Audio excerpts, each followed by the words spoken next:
Assalamu alaikum, Rahman Barakatuh, everyone. My name is Zachariah Wise. Please follow me on Instagram at Faith, Growth, and Prosperity. Again, that's Faith, Growth, and Prosperity. Follow me on Facebook at Faith, Growth, and Prosperity. Thank you so much for your support. Also, subscribe to my YouTube channel, Zachariah Wise.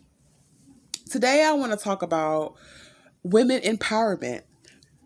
We hear so much about the great men of Islam, and we hear so little about the great women. Most of the women is Khadijah, may Allah be pleased with her, Aisha, may Allah be pleased with her. Most of the time when we hear about the great women of Islam, we hear mostly about the prophet wives. But what about the other women that were not his wives, that had just as much significance and contribution to the Islamic foundation and growth of women in modern society today? So today I kind of wanted to touch bases on a few of those great women that you may already or may not know about. But I know, for me being a sister, I don't really hear about these women. And so the first woman I want to talk about, she was one of the first to revert to Islam, to accept Islam from Medina. And her name is Ruffadaya Aslami. Excuse me, I am not very fluent in my Arabic, so feel free to correct me, my brothers and sisters. I am doing my best as I'm learning each and every day. However, she was the first nurse in Islam. The first nurse in Islam. She fought alongside the Prophet Muhammad, peace and blessing be upon him, in the battle of Badr and Uhud and Khabar and many other battles as well. She was a founder of the first women's Muslim nursing school to teach women in the Middle East. I mean, she created foundations and tools and knowledge for nursing school that we utilize today in American society, not just in the Middle East, but it started in the Middle East. But today we also utilize her foundations that she created. May Allah be pleased with her, my sister. Another woman that I want to talk about is Fatima Alfieri. She founded the oldest university known in history. That means in history, a sister, one of our sisters in Morocco.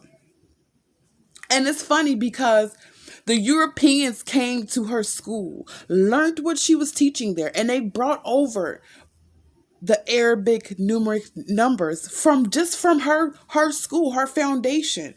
So, alhamdulillah. And now we utilize that today, and y'all utilize it right now for the football and various other different things, your PowerPoint presentations and things of that nature.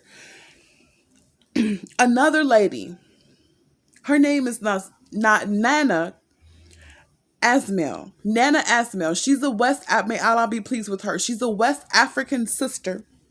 She's a princess, a teacher, and a poet.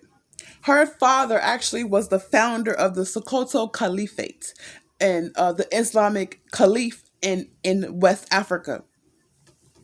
She was the founder of the Yantaru, which is a group of women, Nigerian women, who went around to different parts of the country and different parts of the West African continent and taught women, educated them on Islamic foundations, just general anything that they needed to learn.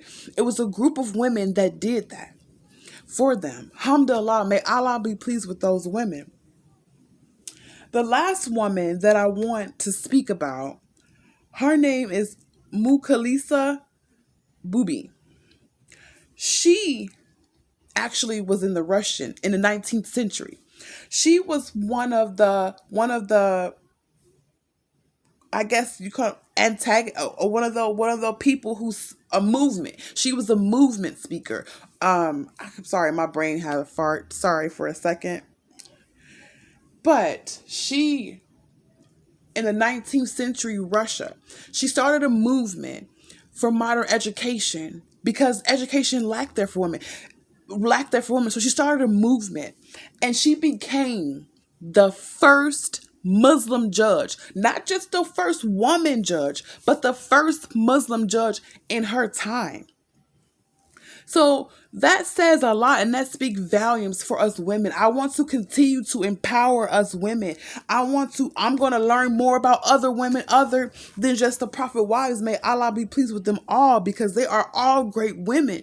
But there are many other great women that are contributing, not just to Islamic society, but great women in general that we need to discuss, that we don't speak about enough, that fall through the cracks. Here it is, this woman, the first nurse, but we give Florence Nightingale all the praises. She was before Florence Nightingale. But we don't speak about her. We don't learn that in our history. And that's not right. We should know the history from the beginning. And that's my journey. My journey is to learn the history from the beginning, because as you can already tell, history has been stripped and they give you what they want you to know. They twist and turn and they leave things out. There are powerful people that created things long before so-called creators. You know, so we need to grow and learn and progress each and every day, my people. Learn about who you are and where you come from. Learn about the true history. Don't just take history, well, what people gave you, because those same people that's giving you history learned for themselves. Please like this video, share this video. I hope I gave someone some inspiring information for those of you women who don't have the courage to stand up. I mean, there were women warriors that stood by the prophet, that battled side by side with him just like a man, and protected him and fought for our prophet. May Allah peace and blessing be upon him, and may Allah be pleased with those companions. My God, I can't say education and knowledge is key. I am so enlightening to learn so many things about so many different women and just companions in general. I encourage each and every one of you, male, female, brother, sister. We all are brothers and sisters, but Islamic or non-Islamic, to educate yourselves. And educating yourself and your foundation, educate yourself about women empowerment for those women. Men, educate yourself about men empowerment, those great men that came before you. Not just Islamic men, but there's other men who conformed to Islamic ways. They may not have been publicly known as Islamic people, but there's many people who had so many Islamic ways and characteristics that were given to them by Allah that are great people. And we should learn about them. We should teach our children about them, because that is the real history. It's time for us to learn the real history, not the history that has been given.